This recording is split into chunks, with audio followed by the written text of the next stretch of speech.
കൊല്ലം ഓലയിൽക്കടവിലെ ഒരു വീട്ടിൽ നിന്നുമാണ് തീവ്രത കൂടിയ പുതിയ ഇനം ലഹരിമരുന്ന് പിടികൂടിയത്. പാക്കറ്റുകളിലായി സൂക്ഷിച്ചിരുന്ന 177 പെല്ലറ്റുകളാണ് പിടിച്ചെടുത്തത്. 2 പാക്കറ്റുകളിലായി കണ്ടെത്തിയ 101 ഗ്രാം MDMA-ക്ക് വിപണിയിൽ 10 ലക്ഷത്തോളം രൂപ വില വരും. ഇൻഡോറിൽ നിന്നും ടൂറിസ്റ്റ് ബസ്സിൽ കൊല്ലത്തേക്ക് ലഹരിമരുന്ന് എത്തിക്കുന്നുവെന്ന് ഡാൻസ് ഓഫ് സംഘത്തിന് രഹസ്യ വിവരം ലഭിച്ചിരുന്നു. തുടർന്ന് നടത്തിയ വിശദമായ അന്വേഷണത്തിലാണ് ഓലയിൽക്കടവിൽ താമസിക്കുന്ന പ്രണവിന്റെ വീട്ടിലേക്ക് MDA പെല്ലറ്റുകൾ പാഴ്സലായി അയച്ചതായി കണ്ടെത്തിയത്. ഇൻഡോറിൽ നിന്നും മയക്കുമരുന്നുമായി അമ്മൻനട സ്വദേശി വിഷ്ണു കൊല്ലത്തേക്ക് വരുന്നതായി ഡാൻസ് ഓഫ് ടീമിന് വിവരം ലഭിച്ചിരുന്നു. രാവിലെ 8:30-ക്ക് കടപ്പാക്കടയിൽ വന്നിറങ്ങിയ ഇയാളെ പരിശോധിച്ചെങ്കിലും ഒന്നും കണ്ടെത്താനായില്ല. തുടർന്ന് നടത്തിയ ചോദ്യം ചെയ്യലിലാണ് ഇയാൾ കൊറിയറായി പ്രണവിന്റെ വീട്ടിലേക്ക് MDMA അയച്ചതായി അറിഞ്ഞത്. തുടർന്ന് നടത്തിയ വിശദമായ അന്വേഷണത്തിലാണ് ഓലയിൽക്കടവിൽ താമസിക്കുന്ന പ്രണവിന്റെ വീട്ടിലേക്ക് MDMA പെല്ലറ്റുകൾ പാഴ്സൽ അയച്ചതായി കണ്ടെത്തിയത്.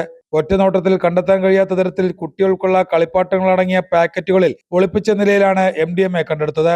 വീട്ടിൽ പരിശോധന നടത്തുന്ന സമയം പ്രണവിന്റെ മുത്തശ്ശി മാത്രമാണ് ഉണ്ടായിരുന്നത്. കഴിഞ്ഞ ദിവസം രാത്രി പ്രണവ് അച്ഛനും അമ്മയ്ക്കുമൊപ്പം ബഹ്റിനിലേക്ക് പോയിരുന്നു. സുഹൃത്ത് വരുമ്പോൾ നൽകുവാനായി പാക്കറ്റ് മുത്തശ്ശിയെ ഏൽപ്പിച്ച ശേഷമാണ് പ്രണവ് പോയത്. ഡാൻസ് ഓഫ് ടീം SI-മാരായ മിഥുൻ, കണ്ണൻ, വിനോദ്, ബൈജു സി ജെറോം, ഹരിലാൽ, ASI-മാരായ സുനിൽ, മനു, സീനു, സജു, CPO-മാരായ അനു, ദിലീപ്, അനൂപ്, വനിതാ CPO എന്നിവരടങ്ങുന്ന സംഘമാണ് MDMA പിടികൂടിയത്.